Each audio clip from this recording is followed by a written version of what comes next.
Dearest colleagues, welcome to iAfrican Media, the biggest media platform for all things eye care on the African continent. Today, we've got the very first friend of iAfrican Media. I've never told her this before, but I'm probably going to get in trouble for saying what I'm about to say. But she's my favorite ophthalmologist ever. ever. And you're going to get to discover why very shortly. Dr. Madikane, welcome to iAfrican Media. Thank you, Obi. Thank you very much for that very heartwarming introduction. You have a way with words and you're great with people. So I'm going to take that comment about me being your favorite with a pinch of salt. I have to tell you the story. And this is not part of what we planned, but there's a show in South Africa, and I think it also plays in the UK. The title of the show is Come Dine With Me, South Africa. And a few years ago, I think it was around 2020. It was 2020. 2020, I'm sitting by the couch with my beautiful wife, and we're watching this show, Come Dine With Me.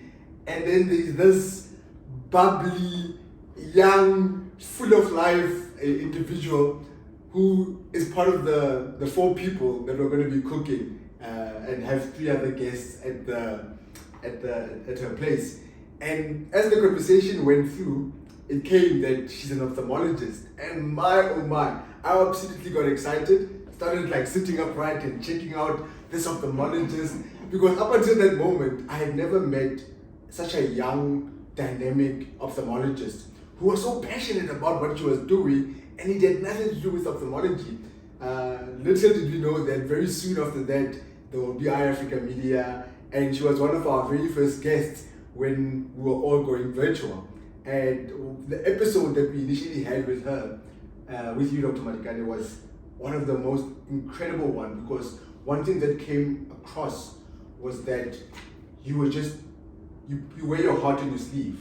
You love people, you love excellence, you love what you do, and it comes so naturally for you. So that's one of the reasons why you are my favorite ophthalmologist, because you are such an incredible human being, and 3 years later, so much has happened in your life. From the last time that we were speaking with you, you have literally taken the industry by storm, from a leadership point of view, from a clinical ophthalmology point of view, from a business point of view. In so many areas, you have literally invested your time, your resources, your heart in pouring yourself into the eye care industry. And so I know that the conversation that we're about to have today is going to bless people who are going to be tuning in from the different parts of the continent, including the rest of the world. But enough about that. Who is Anesu? How did you end up in ophthalmology? And if you don't mind us starting there. Okay, cool. That's a very good place to start, Obi. So I am an ophthalmologist, of course. That's why I'm here. We're here to talk about eyes. But beyond my career, because I believe that people are multifaceted, and even when you're not fully aware of it, the different parts of your personality contribute to making you holistically well-rounded. Mm-hmm. So over and above being an ophthalmologist, I am a mom. I've got 3 kids. I'm a wife to a husband who I love very much. And I'm interested in a lot of things besides ophthalmology. Some of the things that I enjoy, I love cooking, and that's why I was on a cooking show. I'm passionate about family. I love my kids. I'm also a very artistic person. And I was saying to you before we started recording that I think that's what makes me quite dynamic, because I'm an out-of-the-box thinker. So I'm not your typical academic, typical doctor, because of the fact that I'm also artistic and I also have all these other interests. What influenced those interests that you now have? What was happening in your life prior to ophthalmology that carved that pathway where you've got all these different elements and aspects about yourself that you then bring across into ophthalmology? That's an interesting question, and I don't think I've ever thought about it, so I don't have an answer offhand. But I think it's the fact that my parents probably are so different. My dad is like a hardcore, strict academic person, and he poured into me a value system that valued education and learning. And then on the other hand, my mom is a nurturer. So my mom, Wow. she loves cooking, she loves family, and she's also quite artistic and creative. So yeah, I guess it's the balance of my mom and my dad.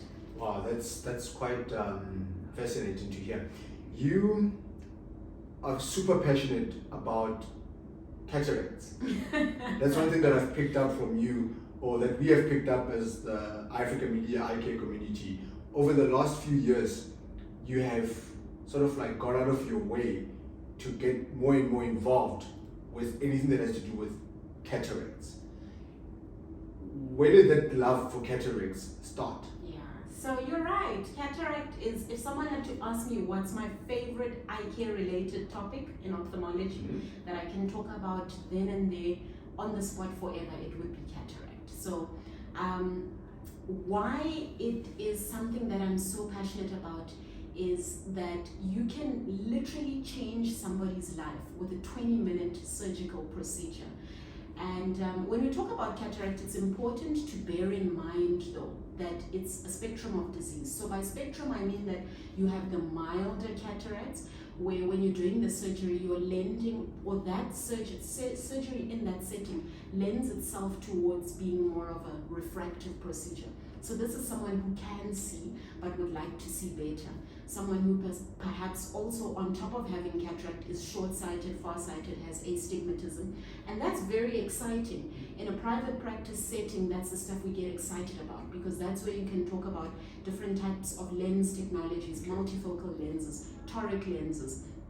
But on the other hand, we have the more severe cataracts, where cataract is still in 2023, with all our modern technology, still remains the leading cause of preventable blindness. So in that setting, which is where we find ourselves in a lot of government hospitals, in a lot of rural settings, cataract is a blinding condition.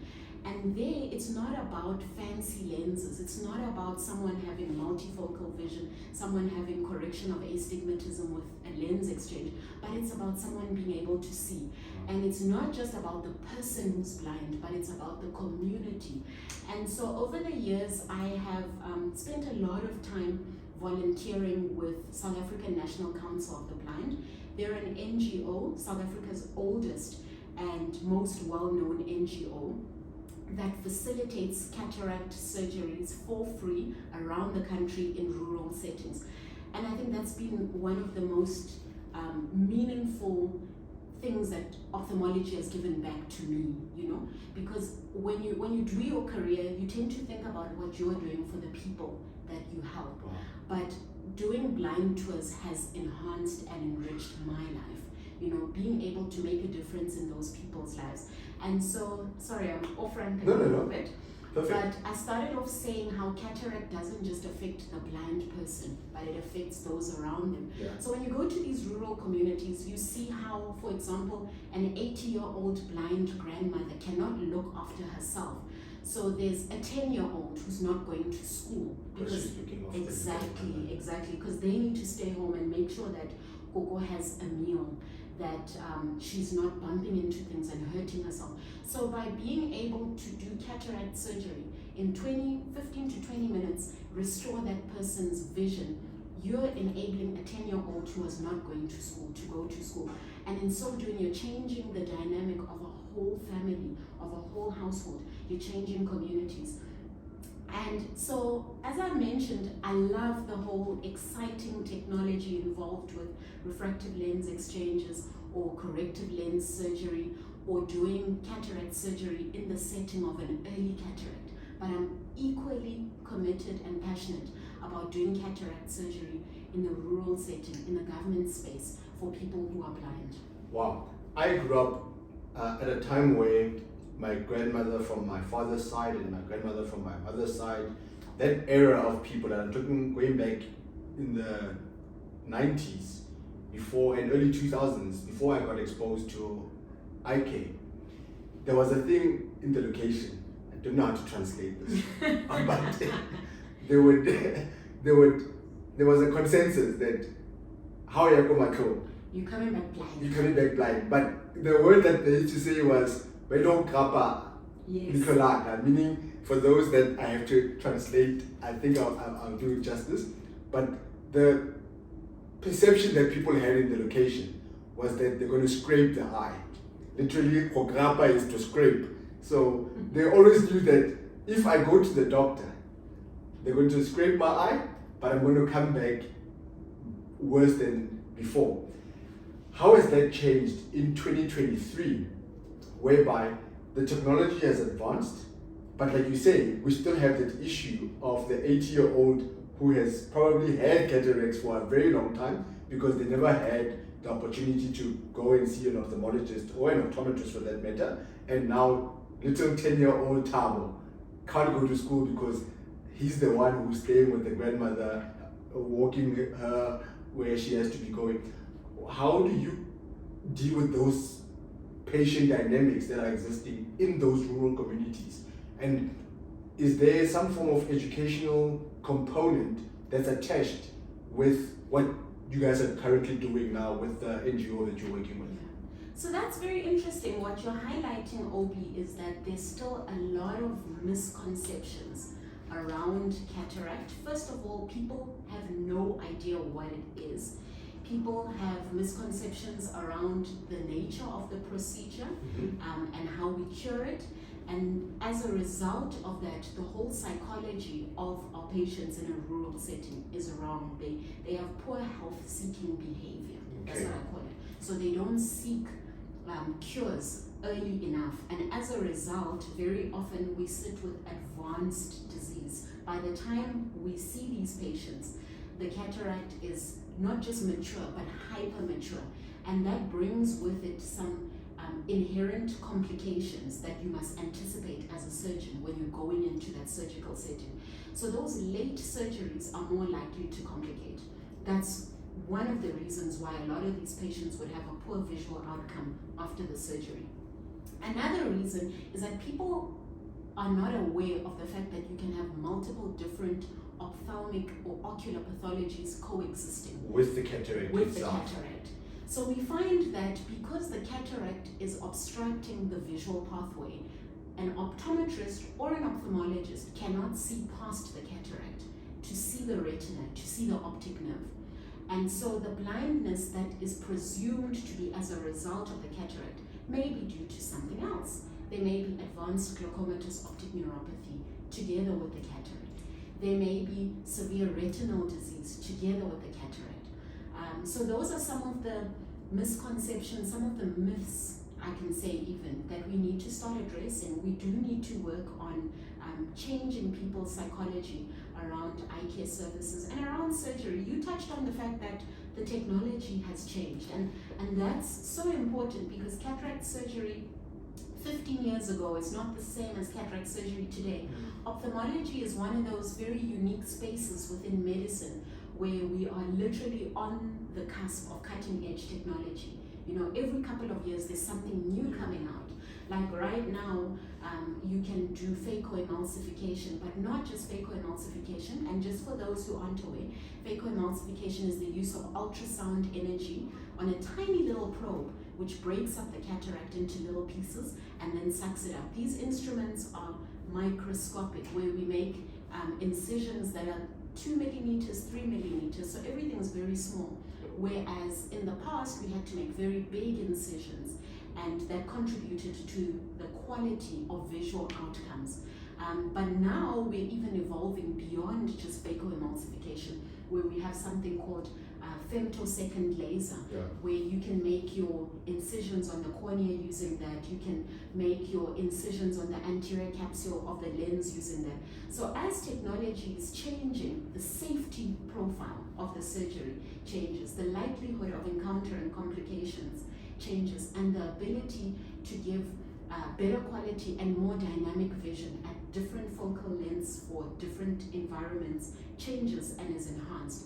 But again, back to the point, that discussion lends itself towards being almost a luxury for a lot of people.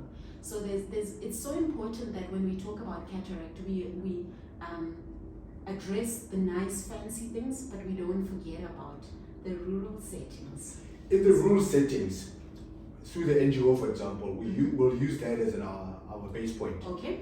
you're working with a team, obviously. Yes. There's the ophthalmologist. There are no optometrists in that setting. It's the ophthalmic assistants or the ophthalmic nurses Yes. that are in that Yes. system or setup. Patient education, who does that? Because obviously, in a rural setting, if I've seen it here in Johannesburg at Bara, for example, where you will have people coming in from different countries to be able to come and get certain services locally here in South Africa, because maybe they're coming from a country that is very, very remote from adequate ophthalmology services. So in a rural setup, what is a typical scenario that you don't mind sharing where it involves now educating little 10-year-old Tabo's mother, Tabo's grandmother as well, in terms of you coming in for the assessment today, we're going to operate on this day, but you also have these associated eye conditions that go with the cataract. How you and I are black, but I'm sure there's a lot of ophthalmologists who are also part of these NGO programs where language then becomes a barrier. Absolutely. How do you handle that? What is a typical scenario where you now have to educate a patient, and what are some of the challenges then that are associated with that? Okay. So I'll be honest, with my experience with the South African National Council of the Blind, the focus has not been on patient education. Okay. And I think you're highlighting that there's a gap in the service that we're providing.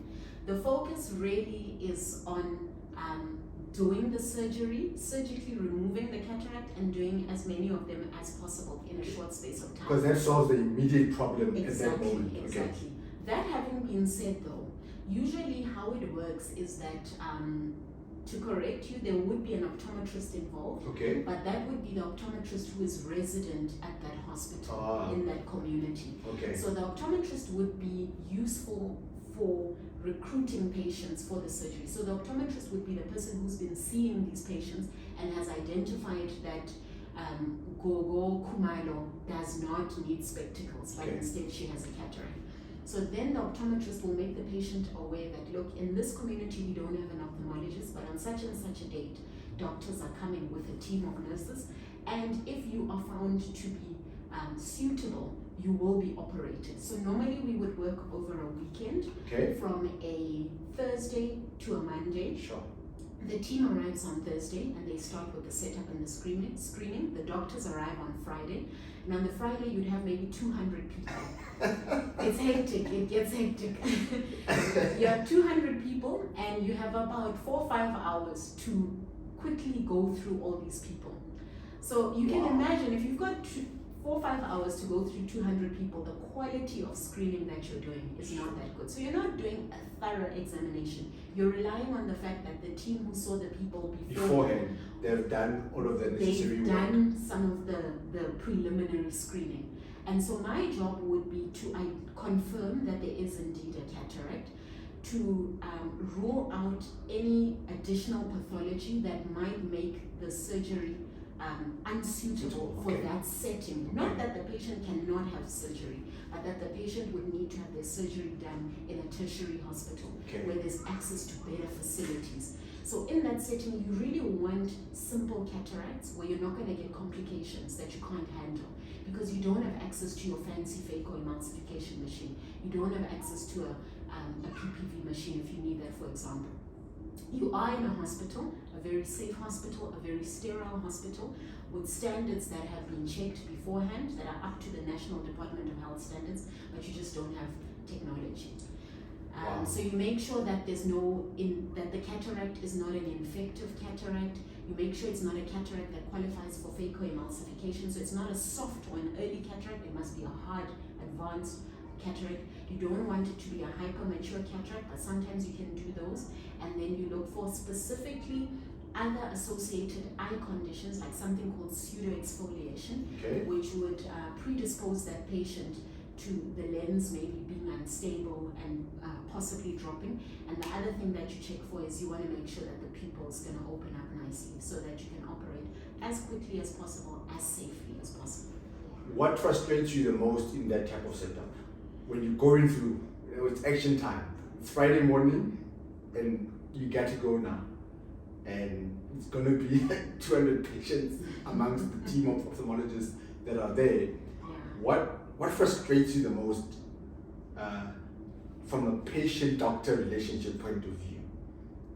Because that, I guess, is something that is within your control. Yeah.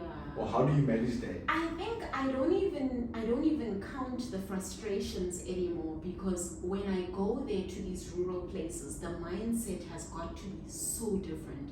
Like, I gear myself for the fact that I'm not in my comfort zone. Okay. I'm not going to have the quality of instruments that I'm used to working with. And so I need to be flexible. And that's another gift that working with South African National Council of the Blind has given me. I was telling you before we started recording that my personality does lend itself towards being quite particular. Like, I like things done in a certain way. I can be, sometimes even my husband would say, annoying in that regard. But working with the South African National Council of the Blind has taught me to be flexible. Okay. To arrive on site and to work with what you've got. So generally, I don't count the annoyances. If I had to, I could probably write a book about how annoying the environment is. It takes you completely out of your comfort zone. What role can optoms play in that type of setup? Because I'm certain that because we've got audiences from Kenya, Ghana, Nigeria, Botswana, multiple countries on the continent who are watching this, and they have a similar setup where they're working in very remote areas, and they are the resident optometrist working with the team of ophthalmologists and ophthalmic nurses. What role can we then play pre-surgery in dealing or interacting with patients when it comes to their patient expectations for a cataract operation? What are some of the things that you could advise us as the optometry fraternity that can help you as the ophthalmology fraternity in the work that you do, pertaining specifically to cataract operations? Okay. So I've got two comments. I've got the role of optometry pre-cataract surgery, and I've also got a comment about the role of optometry post-cataract surgery. And I think both are so important. Okay. So and this is for the sort of like rural setup, right? Okay. Absolutely. So pre-cataract surgery, the opinion of the optometrist, contrary to popular belief, weighs a lot. It counts for a lot. People assume that because we're doctors, our word is final and patients take what we say as absolute truth. But patients are not familiar with the concept of an eye surgeon. And even those who are familiar with it in the rural setting, because of what we've already touched on, the myths and the misconceptions, there's a lot of apprehension towards us as ophthalmologists, as people whose treatment modality is geared at being surgical. Okay. They like spectacles, you know. They love the spectacles. Yeah. Surgery is the last resort. Exactly. So they would prefer the spectacles if given a choice. And because they prefer the spectacles, they prefer the interaction with the optometrist very often, I've found. And so that creates space for, if we can work together synergistically, where the optometrist would be able to quickly identify who's not a candidate for spectacles and who requires surgery, and then to help to prime the patient for the fact that you're going to need surgery. This is what it entails. It's not that bad. It's actually a small procedure. It's going to take 20 minutes. And after you've had this thing that was blocking your vision cleared, then I'm going to give you a nice pair of specs. So that brings us to the aftercare. How does optometry tie in after the surgery? So we know that these patients, over and above having a cataract, which physically obstructs the visual pathway. So a cataract is literally like having a white screen in front of your eyes. Light is not getting into your eyes. Light is not getting to the place where it needs to get for you to see, to perceive vision. So once we've removed that obstruction, the visual axis is now clear. But we still have the other issue which plagues older eyes. So there's two main issues that old eyes suffer from. The first one being presbyopia. And presbyopia means that as you age, the muscles that are responsible for allowing your eye to change its focus, to dynamically change from near, intermediate to distant, those muscles become lazy, the tissues become less elastic. So optometrists know very much about presbyopia. That's bread and butter stuff for you guys. Then the second most common feature of the aging eye is a cataract, where the lens loses its clarity and becomes opaque. As ophthalmologists, we can deal very efficiently with the cataract, but we can't yet do much about presbyopia, unless of course we're talking in the setting of private ophthalmology, where we can talk about laser vision correction like Presby LASIK, where we can talk about our premium lenses, multifocal lenses, extended depth of focus lenses. But you emphasize that you want us to really go back to the setting, the rural setting, and in the rural setting, presbyopia is a major issue. So once the cataract has been removed, it would be wonderful to have NGOs that don't just focus on bringing in surgeons, but NGOs that focus or that assist with bringing in reading classes, free reading classes, so that the optometrists in those settings can help out these patients with a near-edge presbyopic script, so that they can read. A lot of our old people enjoy reading. They'll talk about how they just want to read the Bible, you know? I hear you. So it's like the surgical options that are available in managing that patient in the rural setup don't include some of the... They never do. They never do. We always give them a monofocal lens. So they will still need a near edge to correct their presbyopia. And not only that, because of the setting that we're in and not having the best of the best technology, it's also very common that you would have a small refractive surprise. So again, just to educate our audience, a refractive surprise means that after the surgery, there's a target that I aim for. I would like your vision to be on a specific level. If your vision is slightly stronger, which means that you might be short-sighted, or slightly weaker, which means you might be far-sighted, that's a refractive surprise. It's a refractive outcome that I had not anticipated. And we tend to see quite a lot of those. Of course, you don't plan for it, you always aim for perfection. But it's not unusual that you would have a little bit of a residual plus or minus. So post-op, the patient is a -1 myope or a +1 hyperope, because of the fact that your technology didn't allow for you to hit that target spot on. And again, that's where optometry comes in, where you guys can then come in with the spectacle correction and give the patient that precise vision. And better still, if optometrists can give bifocal lenses, then we correct the presbyopia and that little bit of refractive surprise. That is that setup. We are obviously sitting in your beautiful practice in Pretoria, AllAboutEyes, where you're now seeing the private patients. How do the dynamics differ now when it comes to this setup where we are at right now? Because I must say, if you're an optometrist in Pretoria, Johannesburg, refer patients here. Like proper. I've been coming here for like the past year or so, and where this practice started versus where it is, versus where it's continuing to go, world class. Like world class. You've got a very beautiful practice. Thank you. Thank you. I don't think you realize how amazing your practice is. So, optometrists, refer patients here. They will be of great gratitude to you and to Dr. Madikane and the team. But anyway, let's not deviate. How does the setup then differ in your setup here? Where, same thing, role of the optometrist, because the patient expectations are completely different than here. Because there I am, optometrist, possibly seeing that there could be a cataract that the patient has, but they still see 612, 6/9, and they come to see you, and they don't want this cataract to get any worse. So you do the diagnostic procedures and you realize that yes, this person is suitable for surgery. How does the setup differ in the private sector compared to what you have just described in the public sector? So it's so interesting, Obi. It's so interesting how it's like a night and day difference. Okay, that bad.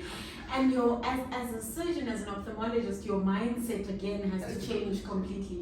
In the private setting, I say this jokingly, but I mean it, that the the hardest part of the job here with regards to cataract is not the surgery. The surgery It's the is easiest.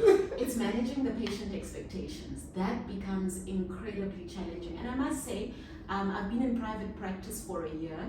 I'm still struggling with that because people's expectations are so different. You get some people who would be okay with still needing to use reading glasses after a very successful surgery with a perfect outcome, no refractive surprise, but they don't want to use reading glasses. And as I've mentioned, we can't really change the fact that presbyopia is going to happen to everybody.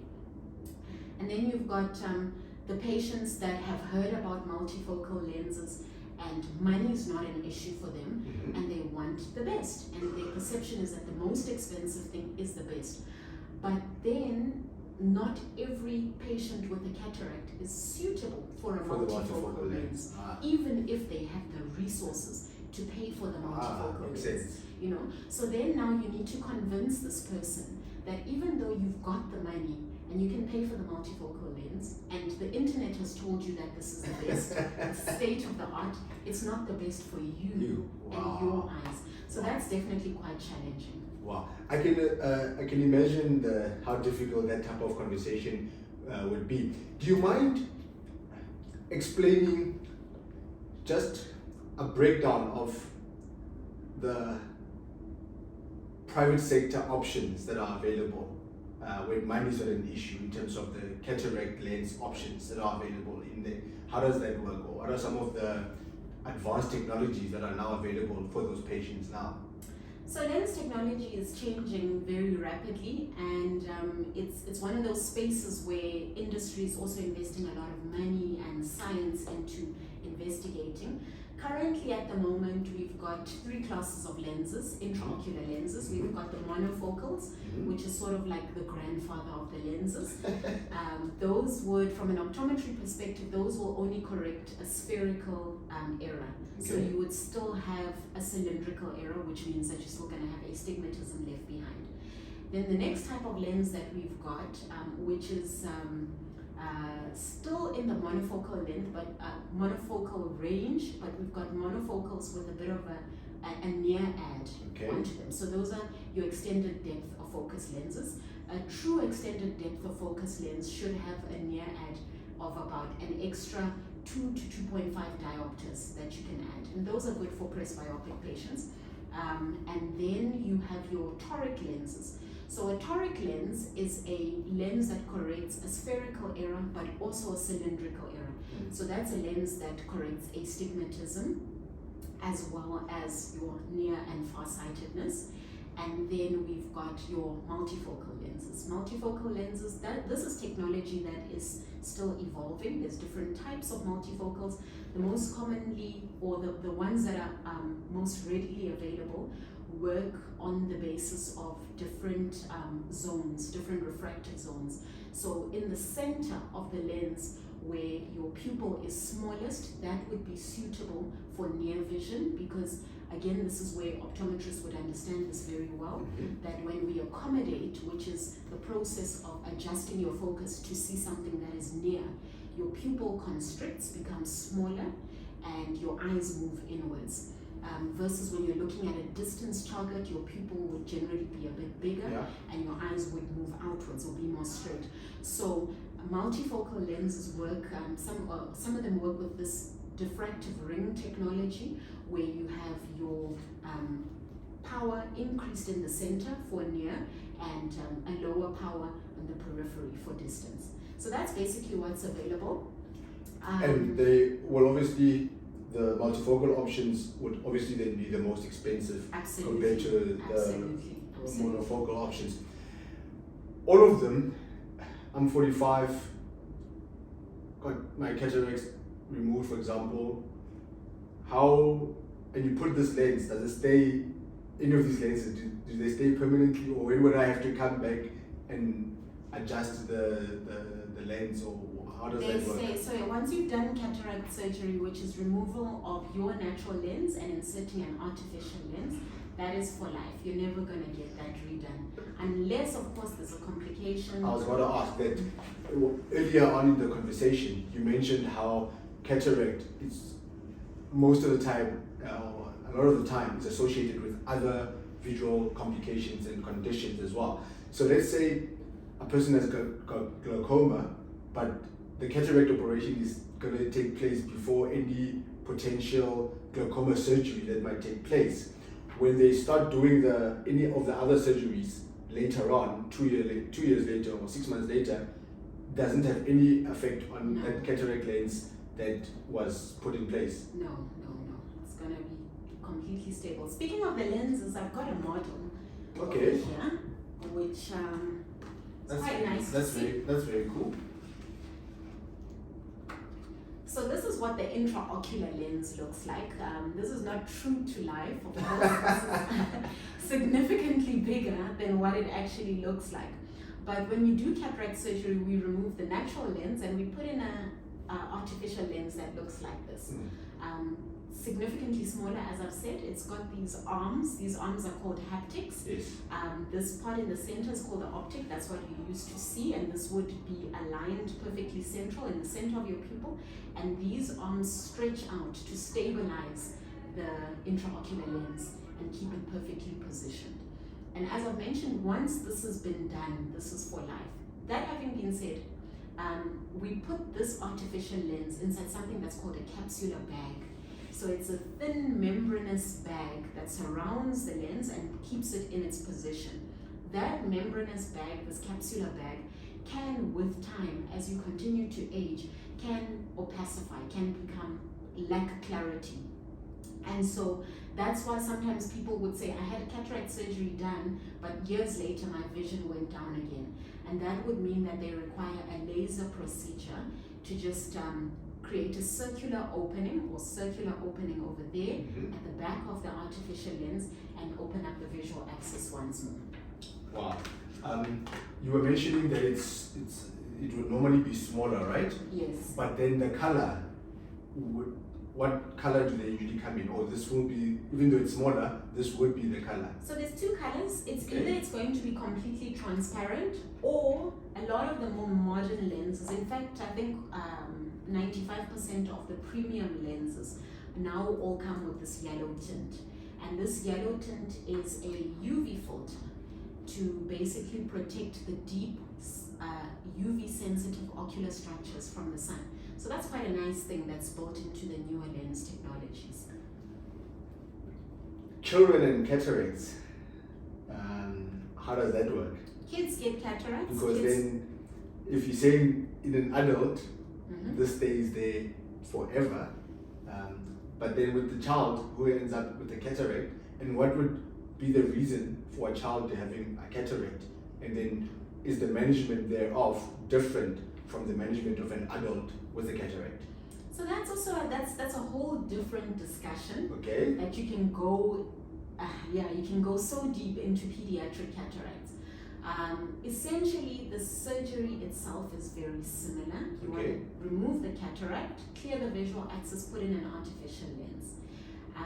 So let's start at the beginning. First, causes of pediatric cataracts. Different causes. The causes we would, to be a bit more systematic, would need to classify them according to the age of the child. So there's specific causes that we see in newborns, and this is also important to note that you can get a cataract at any age in a child from newborn up until the teens, but there are groups of diseases that are more common in the different ages. So in infants, typically it would be something that the child is born with, so a congenital disease, a syndromic disease where they have a syndrome affecting their whole body, and as a result their eyes are abnormal as well. They have a cataract. The mom might have had an infection while she was pregnant, and that infection has affected the developing eyes in utero, and because of that there's a cataract. And then cataracts that we see in like the toddler age group, these are typically kids who were born with a cataract, but as the child is aging, it's becoming more and more significant, so it's becoming more and more white. Kids can also have infections in their childhood years that can predispose to cataract. A child might have an injury, blunt trauma, punched in the eye, and as a response to the injury, the lens starts to become opaque. That's another cause of cataract. And then in our teenage children, a very common cause of cataracts is diabetes, undiagnosed type 1 diabetes. So if you see a teenage patient with a cataract, we would generally always then screen for other diseases, and diabetes is one of them. You'll also check for infective conditions. Back to the younger cataracts. So if you're operating on a cataract in a child who's older than 6, then for all intents and purposes, the surgery is very much similar to operating on an adult. But in our smaller children, and even more so in babies, the surgery becomes challenging. First of all, anatomically, the tissues are very much more soft, more elastic, so that comes with its own challenges. But the biggest challenge in operating on or doing cataract surgery for children under the age of 2 years is that the eyeball itself is still changing its shape, it's still growing. So that means that when we are picking a refractive target, when you're choosing a lens, and you would like the lens to give them a specific type of vision, you cannot do that, or not cannot, but it becomes more challenging to do it accurately because the refractive target is changing as the eyeball grows. So there's a few different strategies that one would need to adopt. Some people would correct the vision for the future, so make the child hyperopic today with the aim of the child being emmetropic when the size of the eyeball changes.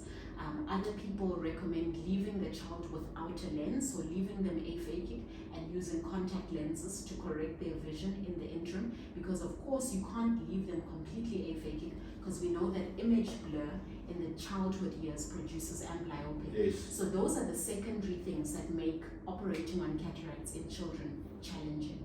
But as far as the surgery is concerned, as I've said, the principles remain the same.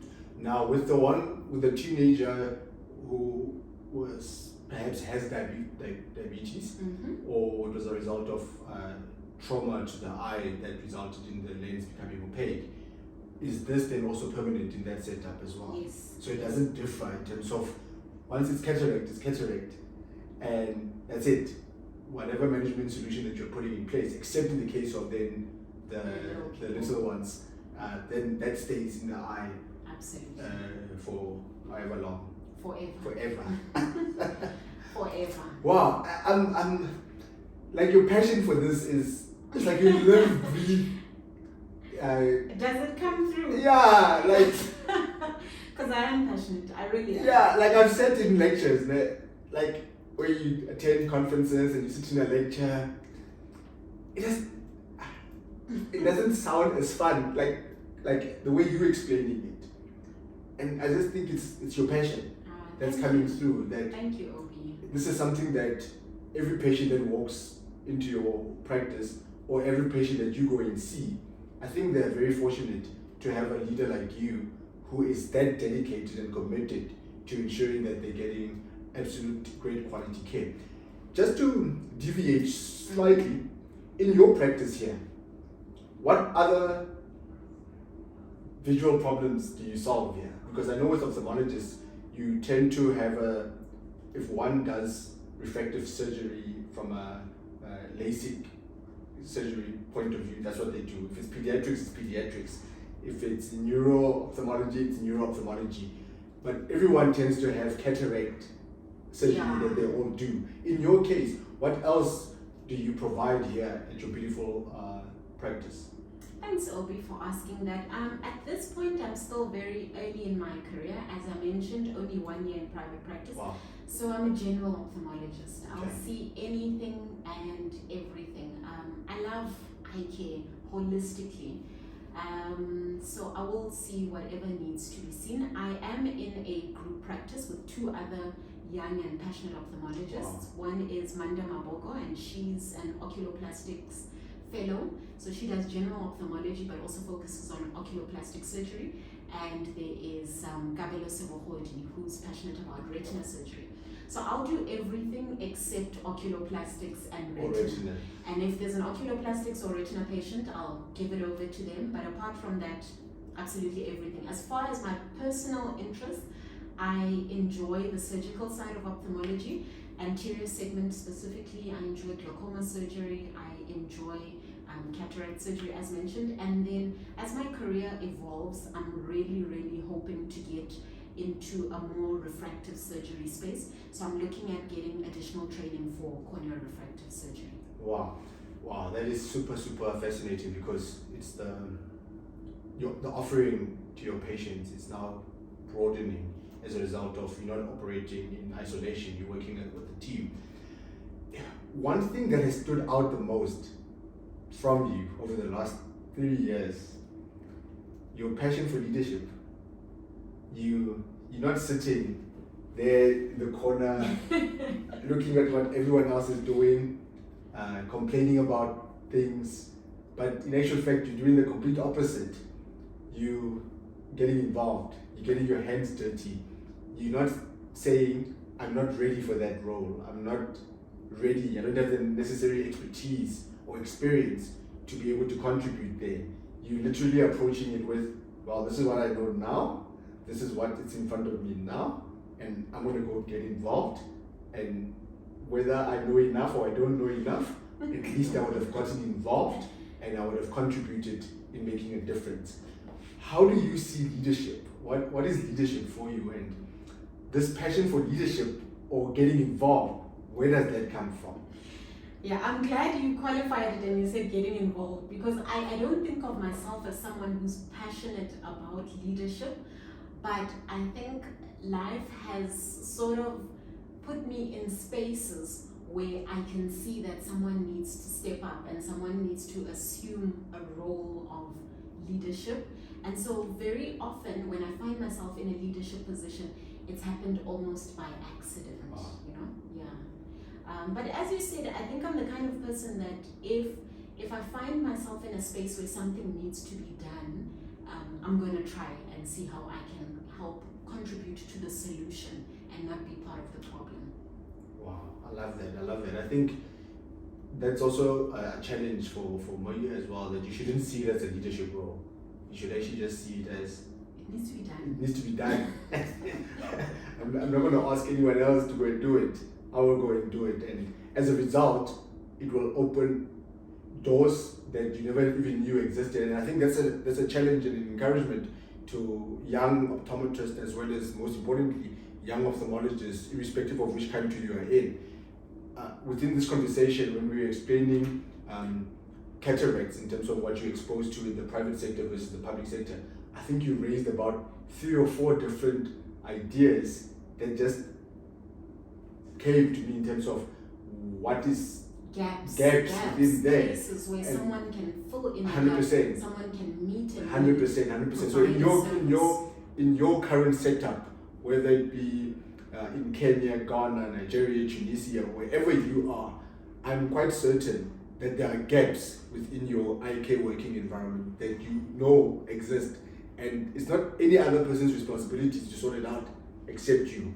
So you get your hands dirty, and you'll be amazed at how people come to the flow. Resources start coming, vision starts expanding as a result of you getting yourself involved. All of a sudden, that which you need, you start getting it. But nothing's going to happen if you're just sitting there waiting for things to happen. So I think you challenged me as well in terms of, with the work that I do, or the work we do as iAfrica Media, how many gaps? Because you can't do everything, but collaboration helps. Where if you're not in a position to do something, but you know someone else who has the means to do it, and you can collaborate with different skills, different approaches, I think a lot can be done. You really have you need to do more of this. Okay. You need to do more of this. You know how to educate. I don't know if you are aware, but you are a very good educator. You're not educating us from a textbook. You're educating us with the context of what do we need to know to be able to explain it to our patients, what do we need to communicate with our patients so that they can understand, but you also have this amazing ability of talking the high level stuff and bringing all different parties. I think if patients, optometrists, ophthalmologists, students were to sit and just listen to you, each and every single person will gain something from what you've just said. And you just talked about cataracts. But we will all know, oh, that's what I'm going through. Oh, that's what that person is dealing with. Oh, that's how I'm supposed to be communicating. That, for me, is something that not a lot of people have that gift. How many languages do you speak? I don't think I speak all of them perfectly. But how many languages? 4, 5? Which are perfect. No, I don't know if they are perfect. Okay, how many languages do you understand though? About 5. About 5 yeah, or so. About 5, 6. Is that important though for eye care professionals Very to be able to important. speak Important. multiple languages? Very Because I found that very few people, especially doctors or optometrists, they just stick to their language and they don't go out of their way to learn multiple languages. How has that helped you though in your journey as an ophthalmologist? It has helped so much. So I must say, as much as I say I can speak 4 or 5 languages and not all of them I speak perfectly, people don't mind. You don't need to speak the language perfectly.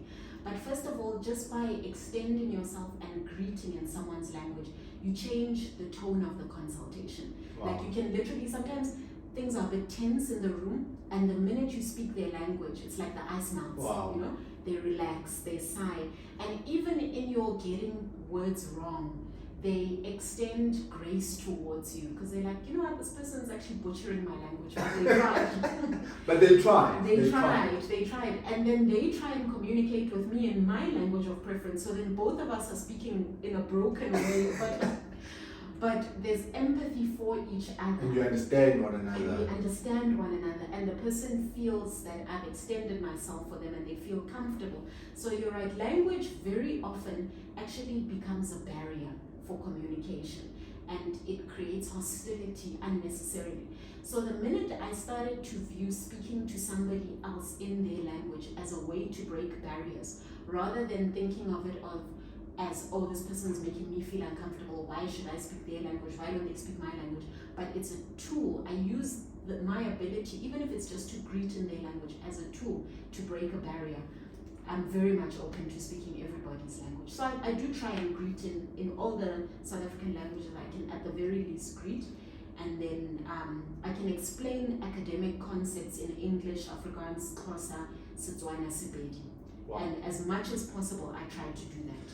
And I can imagine, because cataract is your daily bread, it has helped you then communicate the condition more effectively as a result of that. Absolutely. So I think that's something that you need to figure out for yourself in terms of your clinical practice or environment that you're in. What are the common conditions that you deal with every single day? And the community in which your practice is located, what do they speak the most?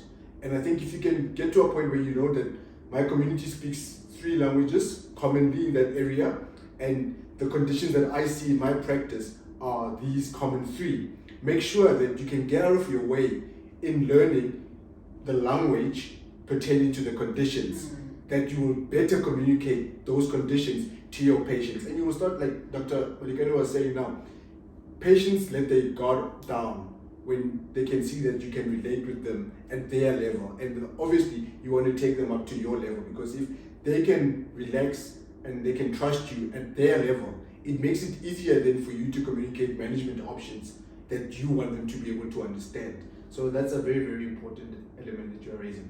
Thank you so much for today. Like, wow, you are a blessing, eh?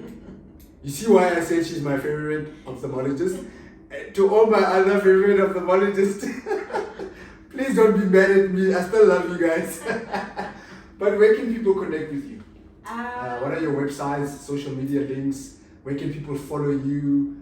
Yeah. Okay, so the name of the practice, the group practice that I'm a part of, is AllAboutEyes. So you can go to our website, www.allabouteyes.co.za, And then we're on all the usual social media platforms, Facebook, LinkedIn, and Instagram. And then in my personal capacity, you can find me on Instagram and LinkedIn.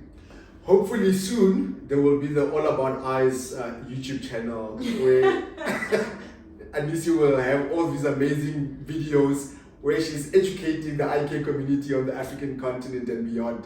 Hopefully soon, guys. Doc, thank you so much. This has truly been a great blessing. We wish you nothing but the success. Thank you. That God will continue to use you in the manner in which He already has been using you, so that your reach can reach beyond these four walls that we're in. You are an incredible and an exceptional leader, and thank you for carrying the African flag very, very high. You are no excuse lady. I think you should write it on your... I should have a t-shirt. You should have a t-shirt. This is no excuses. No excuses. Just get the job done. You are a force to be reckoned with, and we are here to support you on your journey, because we are super excited of what God is going to do in and through your gift of helping people. Yeah. Guys, if you're not connected yet to iAfrica Media, make sure to do so right now. LinkedIn, Instagram, Facebook, follow the page there, and of course subscribe to the YouTube channel, and we look forward to just connecting with you guys in your respective countries. iAfrica Media is the biggest media platform for all things eye care, and we aim to just bring ophthalmology, optometry, and of course all the different stakeholders, and most importantly, of course, the optical dispensers, for all of us to have a platform where we can communicate, connect, learn from one another, so that we can take the eye care industry on the continent to a whole other dimension. Until the next episode, take care, guys.